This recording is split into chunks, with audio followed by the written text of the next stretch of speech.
22 épreuves sur les 4 continents, du désert à la haute montagne, les pistes roulantes ou les sentiers techniques, du dénivelé et des paysages vertigineux. Nous voici de nouveau sur l'Ultra Trail World Tour 2017 qui offre aux trailers du monde entier une palette incroyable de découvertes et d'émotions.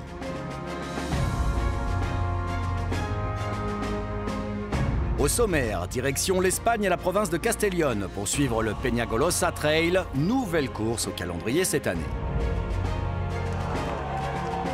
Embarquement ensuite sur l'île de Madère, devenue l'Eldorado du trail. Et enfin, direction l'hémisphère sud avec l'Ultra Trail Australia, au pays du bush et des kangourous.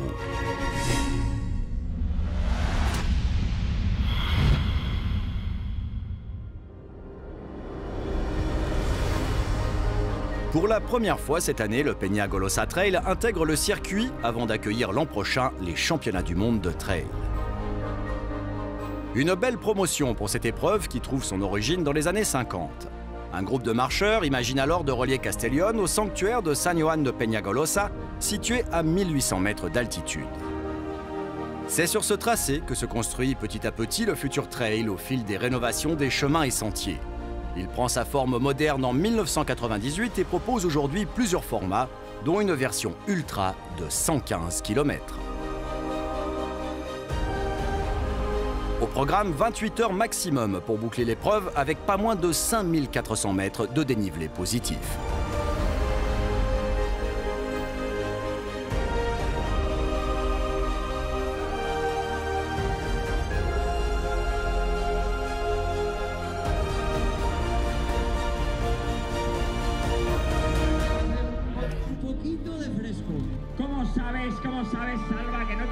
Pour cette édition 2017, 600 concurrents se sont inscrits sur le 115 km. Le départ est programmé à minuit. Une nuit blanche donc s'annonce pour les coureurs qui ont pris soin de s'équiper pour affronter les conditions nocturnes. I think it's going to go quite fast in the beginning. Normally, I start the races a little bit slower than the other guys, but I think the flat parts is probably some of my best sides, so I think I will stay in front group for the first part, hoping to have some energy, some speed for the last, more technical, more difficult part, and then we'll just see whoever has the most to give at the end. Les favoris sont venus du monde entier, comme Timothy Olson en provenance des États-Unis. Le départ a lieu sur une piste d'athlétisme, terrain idéal pour lancer le peloton sur des bases rapides.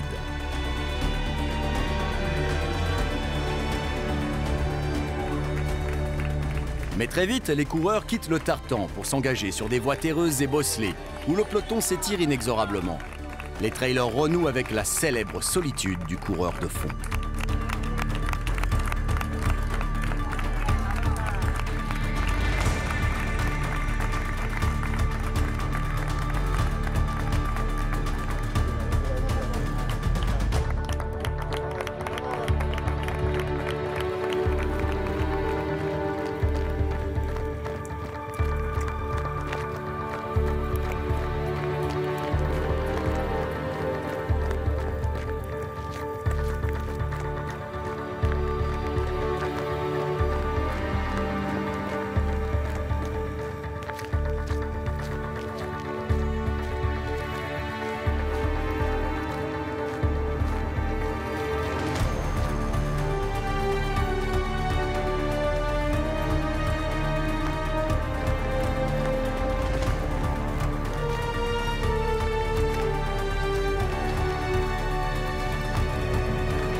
Vine el año pasado a hacer la MIR y me gustó bastante.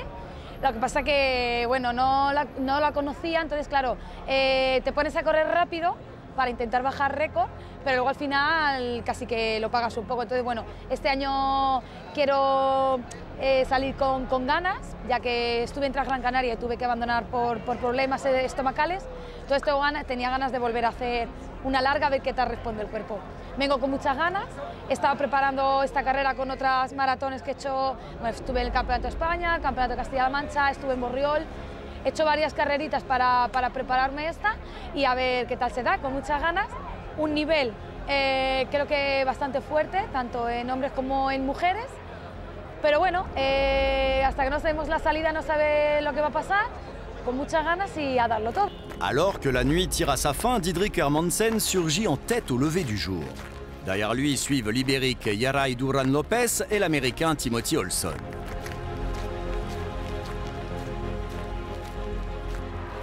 La lumière laisse entrevoir des sentiers étroits et caillouteux qui mènent les coureurs progressivement au point haut du parcours. Un environnement aride se dévoile tandis que le soleil généreux commence à durcir les conditions de course.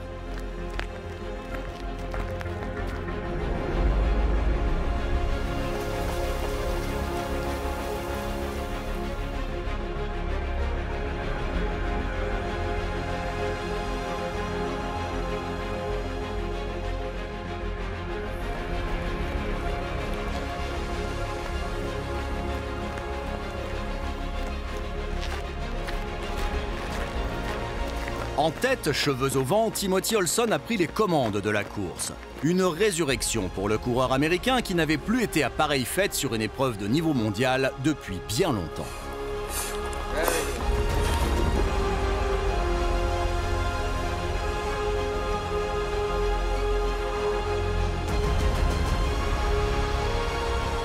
Didrik Hermansen, lui, semble marquer le pas, menacé par Yaray Duran Lopez et le japonais Ose.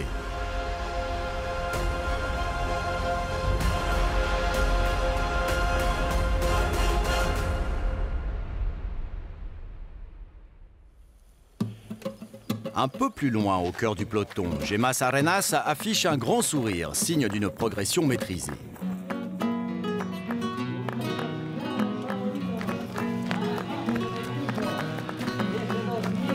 Dans la chaleur ambiante, les ravitaillements sont de véritables oasis pour les concurrents. Ils permettent de retrouver de l'énergie et de regonfler le mental. Chez les filles, Maria Pila-Viracocha et Ildiko Vermeuscher tentent de revenir sur la leader.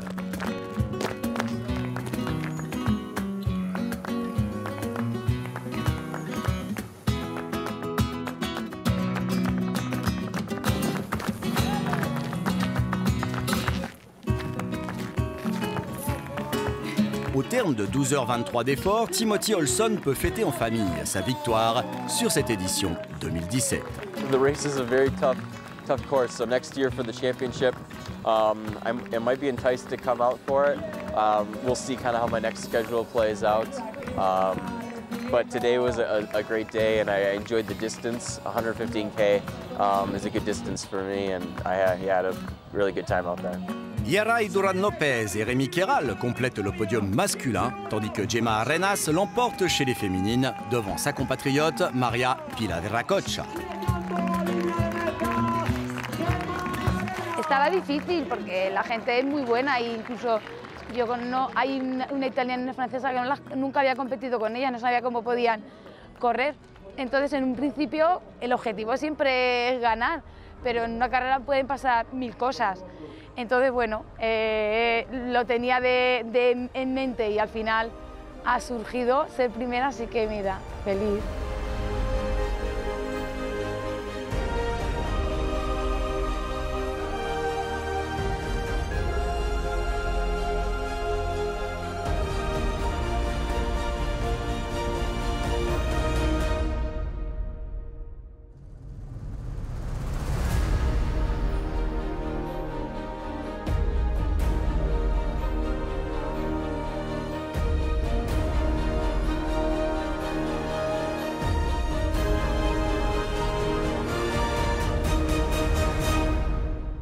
Le même jour, plus au sud, à la lisière des côtes marocaines, une autre partie du peloton mondial d'Ultra Trail s'est donné rendez-vous à Madère pour découvrir le Madeira Island Ultra Trail. So go Lavaredo and then UTMB. But for me, what was my main objective, Madeira and UTMB, like 2 races this year, and Cappadocia like late in October.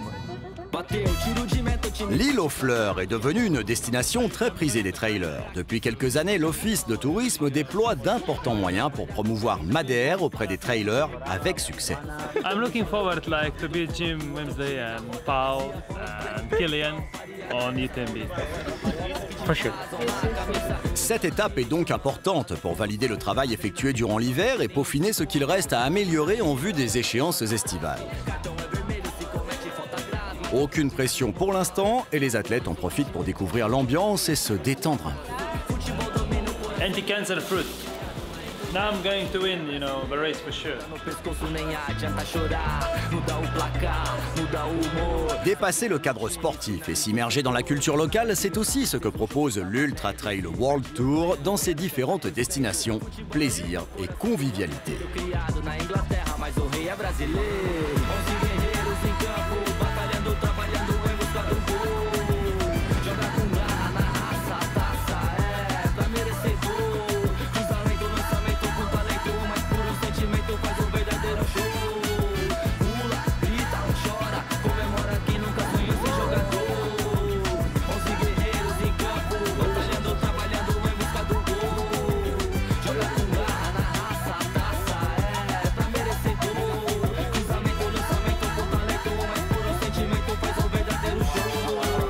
Les choses sérieuses débutent la veille du départ, lors du briefing organisé à l'attention de tous les concurrents, qu'ils soient tête d'affiche ou amateurs.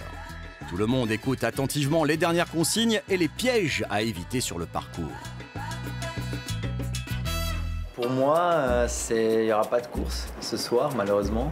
Donc, grosse déception. J'ai une douleur au pied, donc une inflammation qui m'empêche de courir totalement. Donc, c'est vrai que c'est frustrant. C'est frustrant de voir d'être. Enfin, c'est génial d'être ici parce que c'est une île qui est magnifique. Hein, et puis, c'est une épreuve du World Tour, donc il y a du gros niveau. Ça fait bizarre d'être là avec tous les autres coureurs et de ne pas pouvoir justement partager un bout de sentier avec eux et puis d'aller envoyer du lourd ce soir.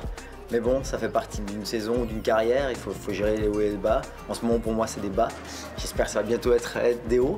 Et puis voilà, quoi, enfin, on est ici. Du coup, j'ai décidé de quand même suivre la course et puis d'aller voir un peu les amis sur le terrain et puis de faire le ravitaillement de Andrea Hauser, qui est venu ici tout seul.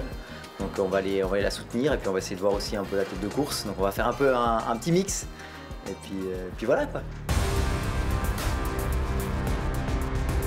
L'archipel de Madère offre des conditions idéales pour la pratique du trail. L'île propose un relief acéré, des kilomètres de sentiers surplombant la côte avec des conditions météo idéales tout au long de l'année. Le climat méditerranéen y règne 365 jours par an et les forêts de feuillus y sont également très présentes. Un large panel d'expressions donc pour la pratique du trail.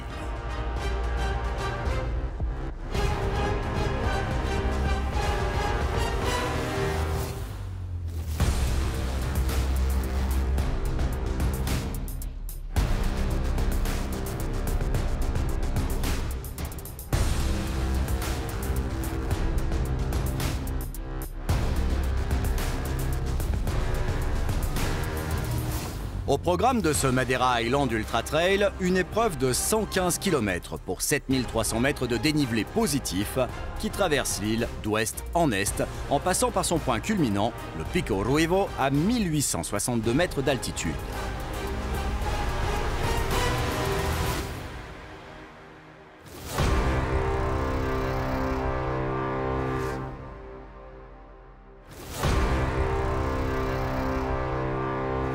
Le Français François Den a choisi Madère pour lancer sa saison 2017. We are last just 12 hours before the start and just finalized preparing the bags and everything. You will have the profile and you, with the organizer and the last year of the race, you can know approximately which time you will put during each portion. I know that I will need at least 1.5 liters of drinks as well I know for this portion I will eat that. In the beginning, also I won't eat a lot, also I will just take one bar. Et voilà, je sais pas si j'arrive à répondre un petit peu aux questions des gens, mais c'est vrai qu'ils aiment bien de temps en temps savoir comment vous faites pour mettre ça dans votre sac, de quelle façon vous faites. Et puis bien montrer qu'il faut s'adapter en fonction de chaque course, que voilà, le matériel ne va pas être le même à chaque fois, mais qu'il y a certaines choses qui ne vont pas changer, comme par exemple la quantité d'eau que je vais essayer de boire pendant la course, ça va toujours être à peu près la même. Selon la nuit, le jour, elle va varier un petit peu, s'il fait très chaud ou très froid, mais on va essayer de vraiment rester sur des choses qui sont régulières. La prise de nourriture, pareil, toujours faire des choses qu'on connaît. Au niveau de la frontale, c'est pareil, vraiment de bien se positionner. En fait, ça va être des choses qu'on répète et puis petit à petit, ils vont devenir automatiques. Mais c'est vrai que voilà, si on n'a pas l'expérience de ça, c'est vrai que c'est peut-être important de le découvrir petit à petit, et c'est pour ça que j'essaie de le partager aussi. Minuit, un vendredi soir, pas comme les autres, dans les rues de Funchal, la capitale de l'île. Ambiance de bivouac, odeur de camphre pour réchauffer les muscles avant le départ de cette édition. On règle une dernière fois ses bâtons, où l'on perfectionne ses pas de danse pour l'occasion.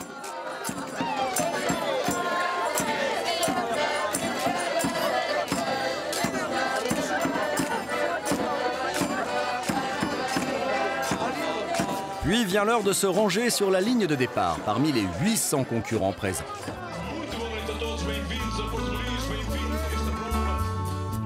Ça permet de lancer la saison, j'ai envie de faire une belle course, d'avoir du feeling sur le parcours, me sentir bien tout du long pour donner un peu les bases des gros objectifs qui arrivent en milieu de saison, quoi. Ma stratégie, ça va être d'essayer d'être le plus constant possible, de bien gérer ses allures, refaire un point sur un ultra comme ça faisait longtemps que je n'avais pas fait. Mais voilà, j'aimerais me rapprocher des temps de Zach Miller de l'an passé, ça c'est sûr. Le Jurassien aura fort à faire cette année face à un plateau d'élite exceptionnel où chacun est venu faire un point sur sa forme du moment. Et pourquoi pas marquer psychologiquement ses adversaires en vue des prochaines courses phares de la saison.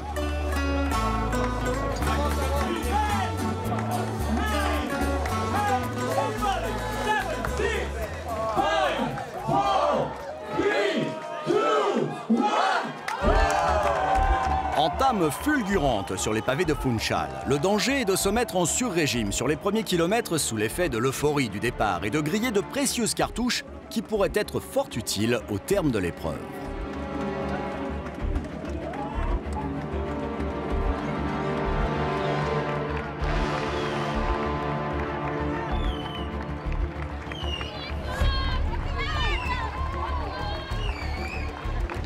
Le milieu du peloton le sait pertinemment. Voilà pourquoi la plupart des coureurs débutent sur un rythme moins soutenu.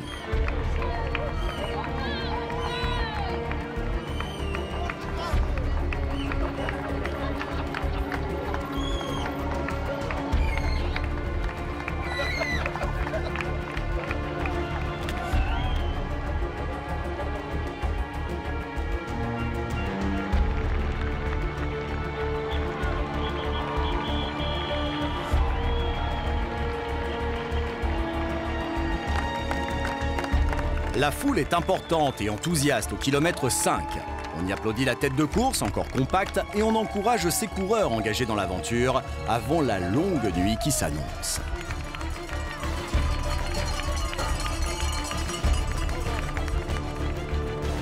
Les coureurs attaquent une longue montée vers la première difficulté du jour, Fanal. Partis au niveau de la mer, ils arriveront à plus de 1000 mètres d'altitude. C'est la première des 6 ascensions au programme de ces 115 km de course. Les foulées se raccourcissent et les corps s'inclinent pour mieux absorber la pente.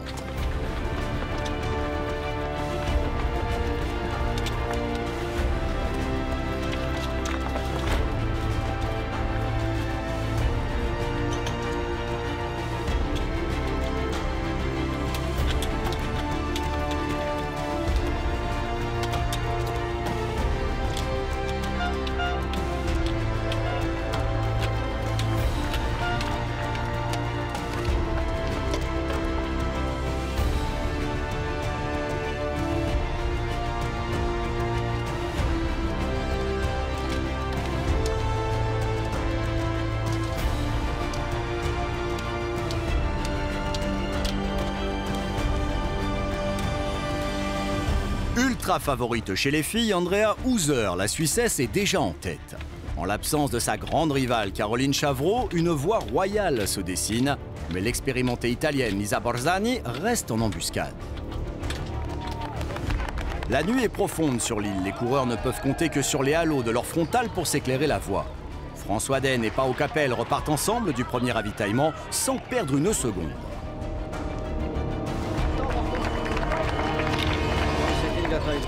L'Italien Daniel Jung, puis Gediminas Grinus, Jordi Gamito et Eric Clavry se succèdent à leur tour.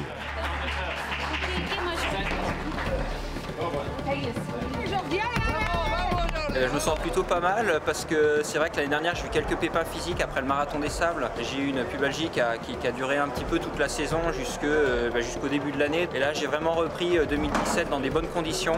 Pour moi cette année le World Tour a particulièrement d'importance. Donc c'est vrai que j'ai axé mes courses principalement sur le calendrier du World Tour. Donc voilà, ça avait cet intérêt-là. Et puis l'intérêt final c'était aussi de me préparer pour la Western State qui sera mon plus gros objectif cette année. Le trio de tête ne se lâche pas d'une semelle dans la nuit portugaise. Le parcours et ses pièges requièrent une attention maximale de tous les instants.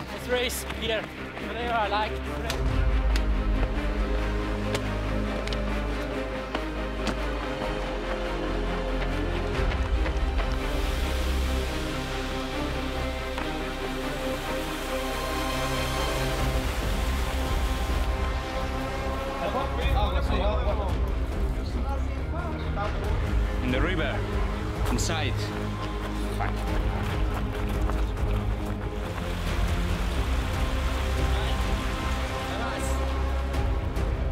It's like one of 3 races this year, which I would like to do really great. So my objective is obviously to be, in top 1. Okay, usually saying in top 5, but it's top 1 is very ambitious goal, but this is what I'm streaming here. And I'm aiming, usually at the best time. And Zach Miller last year, he proved that this course could be run under 14 hours. So my aim is the same, just to run the course under 14 hours.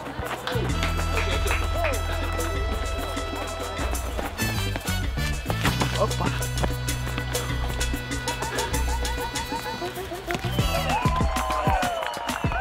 Speedy time and in Kumeada.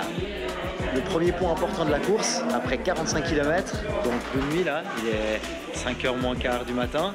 Donc on va voir comment ils arrivent. Le premier, la tête de course. Can you show us your checkpoint? Here, Gamito, Gamito, Gediminas. Look. The secrets of the champs. Waiting for François Den. Yes. How is he feeling? Good, good. Good? He is going to win for sure. Yeah. Pour l'instant, le Français se contente de suivre le rythme imprimé par Pau Capell, leader provisoire de l'Ultra Trail World Tour 2017. Il lui demande de manger quelque chose, il veut rien manger de moment pour l'instant. Voilà. Il se sent bien. Le train pas plus. François, on repart ensemble. Un petit peu en situation, un petit peu en stratégie. On dit à François que Pau commence à partir vite. Donc il reste avec lui tranquille et donc il va faire la différence après. On verra bien. La course dira, ils ont l'air bien les deux. Donc ça va être serré.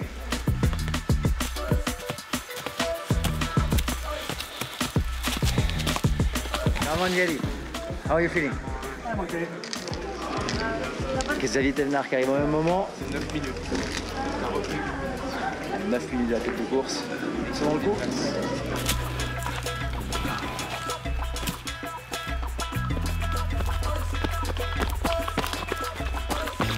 Voilà les 5 premiers. Gediminas Grinus 4e.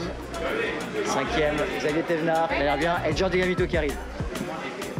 Venga Jordi.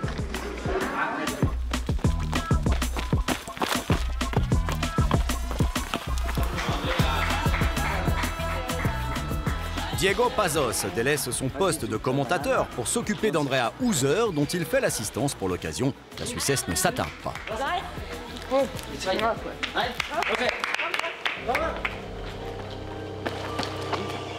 Ça va où? Speedy Time 2 à Curral das Feiras, kilomètre 60, 4500 mètres de dénivelé positif, la fin de la nuit pour les premiers. Donc là, ils vont arriver d'ici quelques minutes et on voit que tout le monde se prépare. Le clan François Den, qui est prêt, qui attend. Ils sont là, souriants, confiants. D'ailleurs, on en entend de plus en plus parler. Donc je voulais découvrir de ça un peu par moi-même, quoi. Et puis j'ai entendu pas mal d'échos sur la course de l'an passé, voilà, qui était plutôt agréable. Et puis voilà, je voulais vraiment attaquer sur un peu une nouvelle note. Donc voilà, c'est une course qui reste quand même très long, 115 km, même si les gens disent que c'est plus court par rapport à 160, non, je pense que ça reste quand même un très gros bout. Et puis voilà, je vais voir un petit peu ce que ça donne sur ce début de saison, voir où j'en suis. Même intention chez Xavier Thévenard, qui semble avoir déjà de bonnes jambes en ce mois d'avril. 5 bouchons, hein. 5 petits gels. C'est reparti. Ça repart vite pour Xavier. Et dans le coup. J'ai mis juste après. Donc. They just left, hein. They're just here. Come on.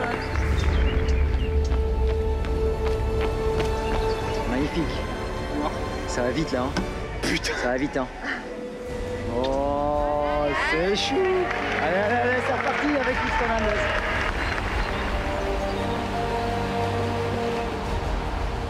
Andrea Hauser poursuit son cavalier seul chez les filles parmi les concurrents masculins.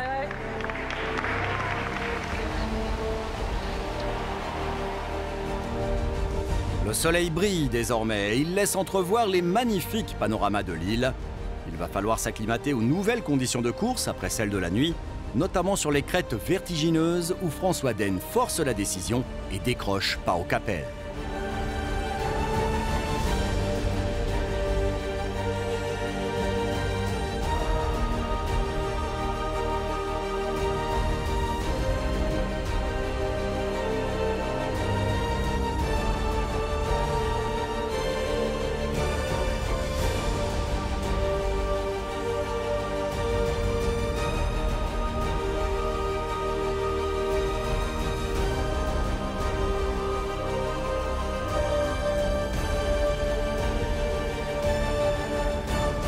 Arrivée de François Den en tête, qui a 8 minutes d'avance à Pico Ruivo sur Pau Capell et 15 minutes d'avance sur Xavier Thévenard. Le voici. T'as 8 minutes hein, à Pico Ruivo sur Pau et 15 sur Xavier.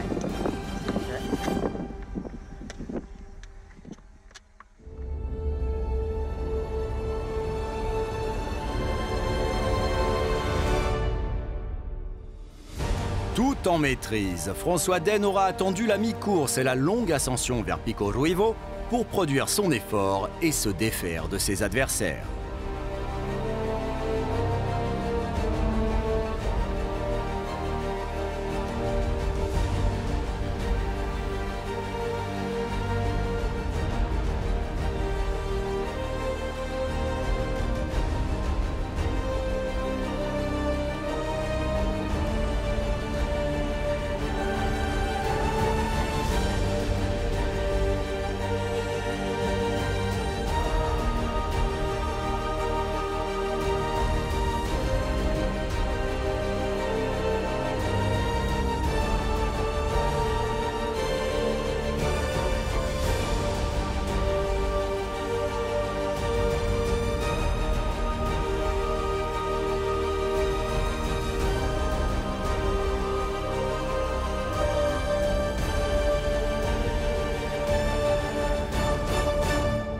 On va à la rencontre du grand lituanien, du warrior lituanien, Gediminas Grinius qui arrive en 4e position là, pointé à peu près à 10 minutes de Xavier Thévenard. It's very fast, huh? Yeah, very fast you are. I mean, now it's 9:30, so imagine, Zach Miller last year was here 10 minutes later than you. Alors, le 5e et le 6e, Jordi Avito et Daniel Young. Strong guys, strong guys.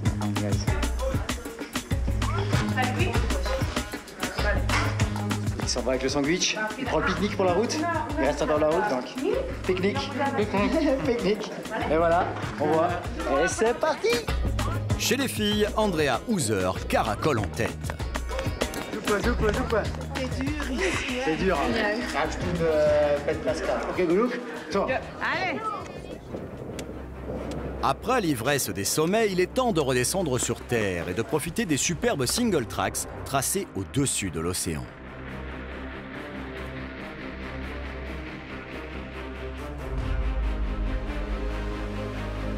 La dernière partie du parcours propose une longue échappée à flanc de montagne.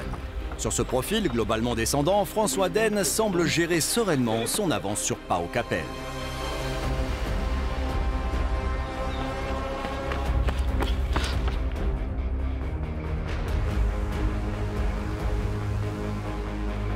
Xavier Thévenard et Gediminas Grinu se lorgnent tous deux sur la dernière marche du podium.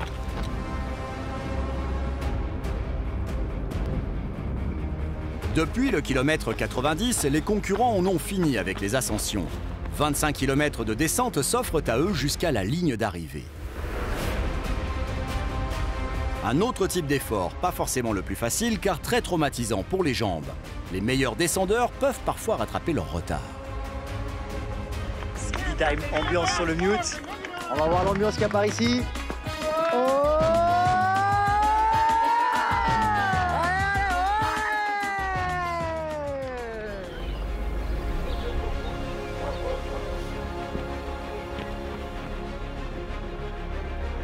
À l'arrière et au milieu du peloton, c'est une autre lutte qui s'annonce. Continuer malgré les courbatures, le manque de sommeil. Et si le corps tente de dire non, la tête, elle, pousse les organismes toujours un peu plus loin. En point de mire, la ligne d'arrivée posée à proximité de la plage de Machico.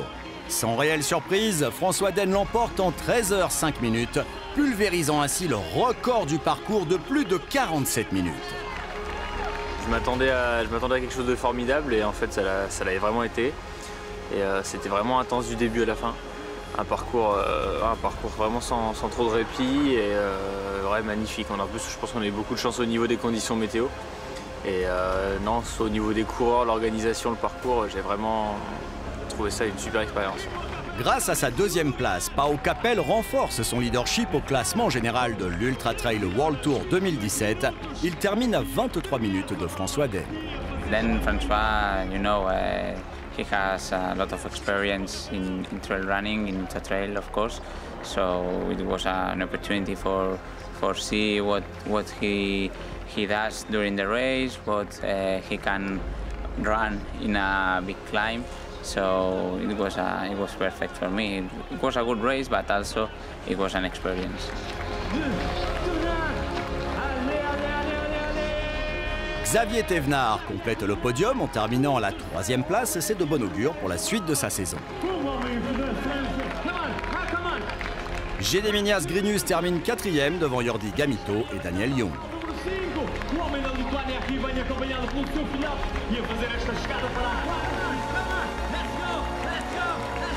Sans réelle concurrence, Andrea Hauser aura dominé la course féminine et l'emporte en 16h30. Un speed time à l'arrivée avec Andrea. Gagne chez les femmes. Bravo championne. It was harder than last year because the last, don't know, 20k I suffered a lot, and up to Pico Areira I hadn't any strength in my leg. Merci beaucoup. Mais de rien. La Suissesse a bien mérité un bon petit bain de pied dans les vagues de l'océan. La Britannique Beth Pascal finit 2e à 40 minutes d'Andrea Hauser. Tough, really tough. But I enjoyed it. I mean, the scenery is amazing. Like... Lisa Barzani complète le podium féminin de cette édition 2017. Les visages de tous les finishers en disent long sur la satisfaction et la joie d'être parvenus au terme de ces 115 km de course. Hello tout le monde, hello le Ultra Trail World Tour. C'était vraiment fun de passer ces moments avec l'Ultra Trail World Tour. J'espère que ce ne sera pas la dernière.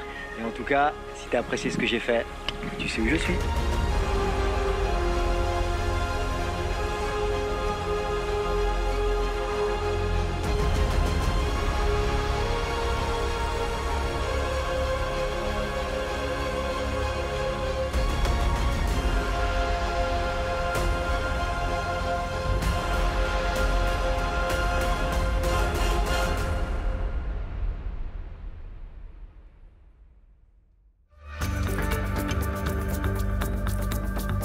Un mois plus tard, une autre ambiance s'offre aux coureurs de l'Ultra Trail World Tour.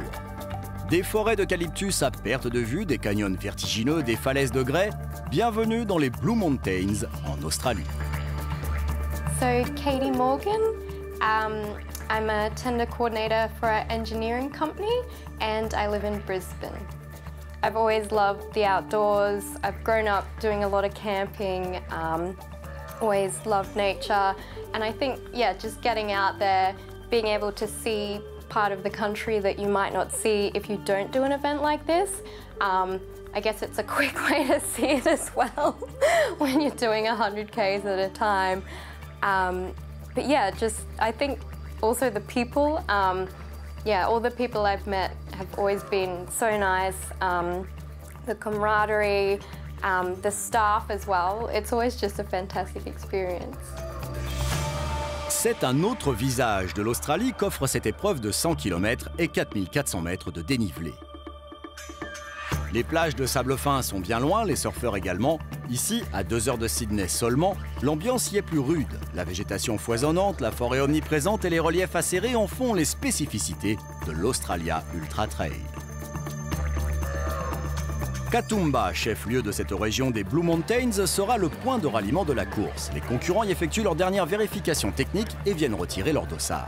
I signed up for the MDS about a year ago and obviously prepared for that, but I always knew that the UTA was sort of this time of year, but you had to sign up in October, and I just thought, why not, like, hopefully I'll still have my fitness from the MDS. So yeah, it seemed like a great time to do it.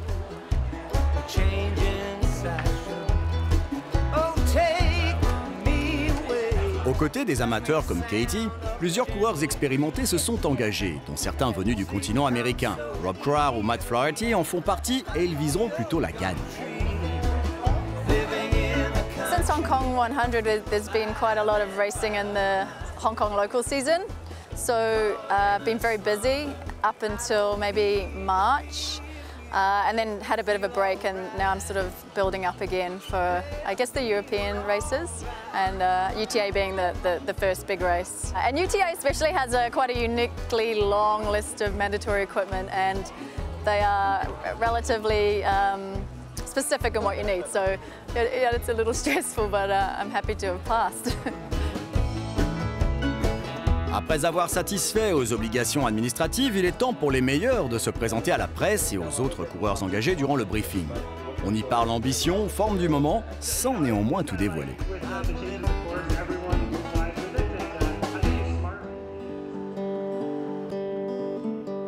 Only one more riddle to untwist. The key to fortune's favor in a shadow on your wrist. Puis il est temps de s'isoler et de décompresser, seul ou en groupe avant le grand départ, à chacun sa méthode et ses habitudes. Power to resist. Here all the time, you've been on my mind. Come toe the line. No holding back this time.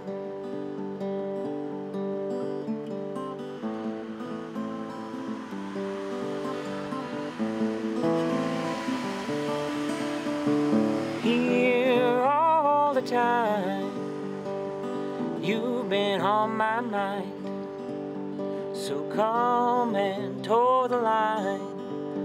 No holding back this time.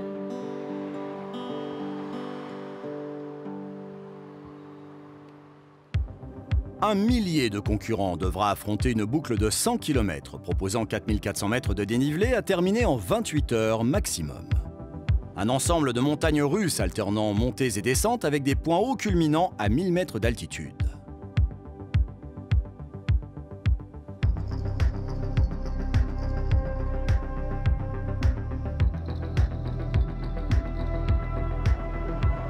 Il fait encore nuit noire lorsque le départ est donné. C'est la fin de l'automne à cette période de l'année en Australie et le soleil est encore loin d'être levé à 6h20, heure du départ.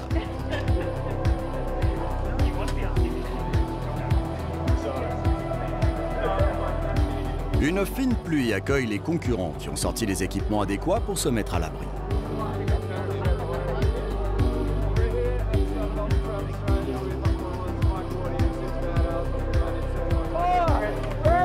everybody.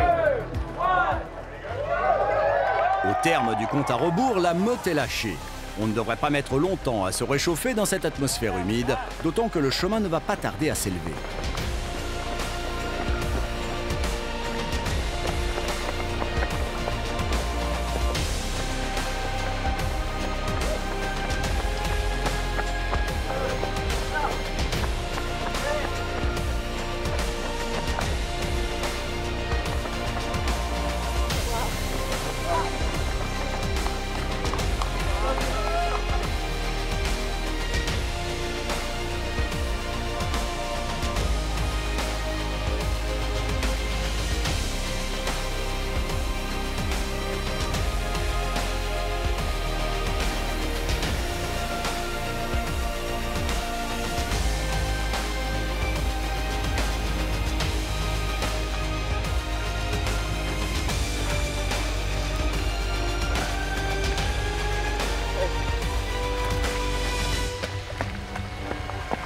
I expect to improve on my Hong Kong finish or placing overall. That was a very challenging race for me coming from a proper winter in California where we were buried in snow. And I've actually in this build-up been able to get on trails and prepare the way I had hoped to. So I feel a lot more prepared, a lot more ready and excited to be able to put on a good performance out there. And my goal definitely will be to have life in my legs where I can hammer the final climb to the finish in a strong position.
Sur ce terrain vallonné et quelque peu technique, le Français Aurélien Collet espère tirer son épingle du jeu. Je me sens plutôt pas mal. Je pense avoir fait une préparation plutôt régulière. Moi, j'ai fait un 70 km cette année déjà pour un peu avec un parcours typique à celui-ci, avec des grands bouts roulants, des bosses assez sèches pour valider un peu les jambes et l'état de forme. Et ça s'est bien passé, donc j'espère retrouver la même forme ici. Je m'étais fixé 9h30. Après, je ne me rends pas trop compte. Vu la météo et tout ça, je pense que ça va durcir la course. Voilà, donc si je peux dépasser en tout cas en dessous les 10 heures, je serais content. Après le brouillard matinal, le ciel commence à s'éclaircir sur les Blue Mountains. En tête de course, Tim Tollefson et Aurélien Collet progressent à vive allure. Le local David Byrne pointe en 3e position.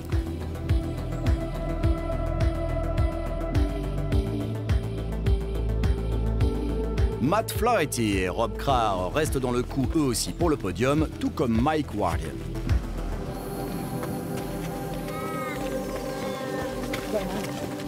Chez les filles, les Australiennes à domicile dominent les débats. La jeune Lucy Bartholomew, âgée de 21 ans, pointe en tête. Looking great. Viennent un peu plus loin Robin Brins, puis Beth Cardelli.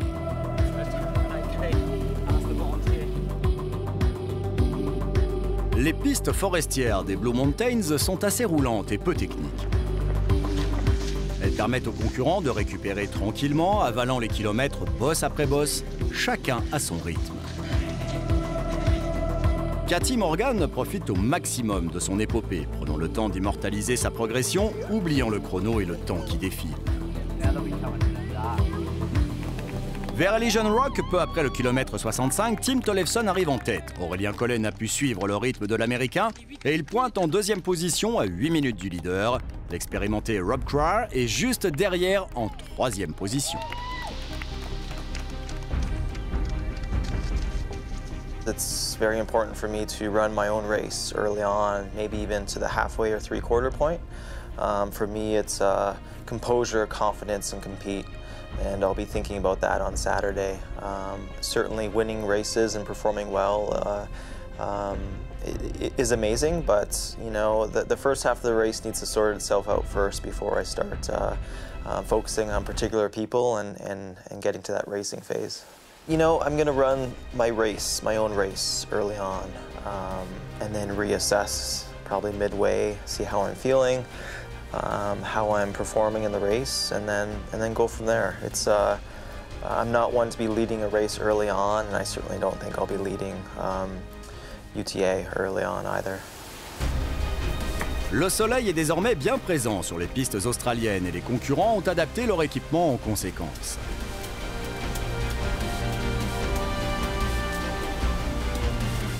Hey guys.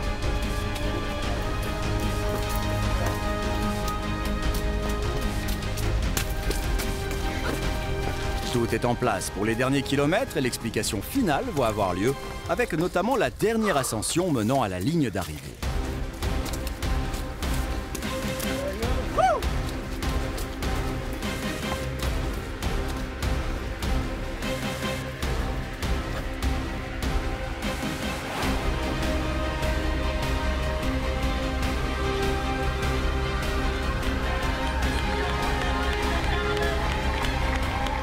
Tim Tollefson triomphe en moins de 9 heures. Il aura parcouru les 100 km de course à la vitesse de 11,28 km/h de moyenne.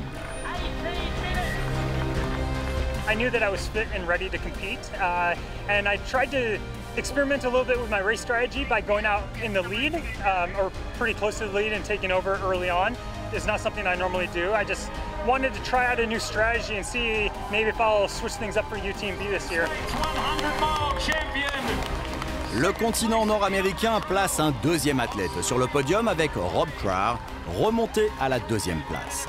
It was, you know, the weather at first was a negative, but it turned into be one of the most spectacular days possible. It was so much more challenging and beautiful than a Bluebird day. And it was long and tough, and the steps were super challenging, but I can't be happier. It was, it's been a long road back, and to have a confident, strong race is maybe the most important race of my life, to be honest.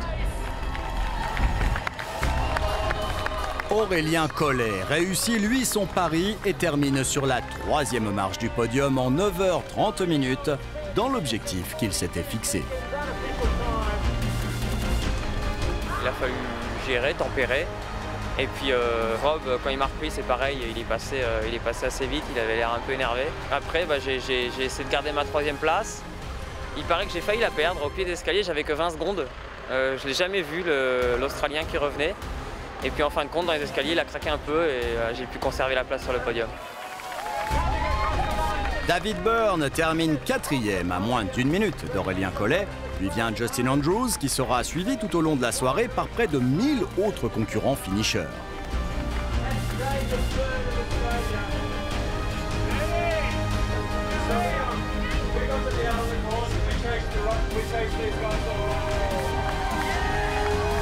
Lucy Bartholomew l'emporte chez les filles en moins de 11 heures.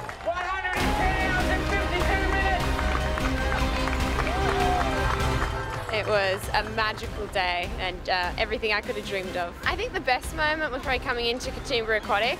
I got to see my brother and his girlfriend who were crewing for me, and they had the happy birthday banner up and they popped party poppers and balloons, and it was really, at 57 kilometers, it was what I needed.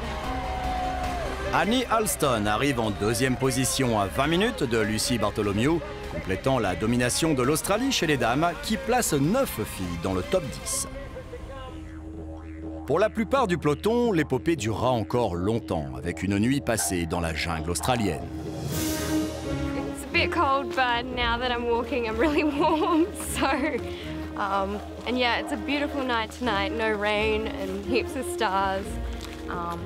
So I think it'll be okay.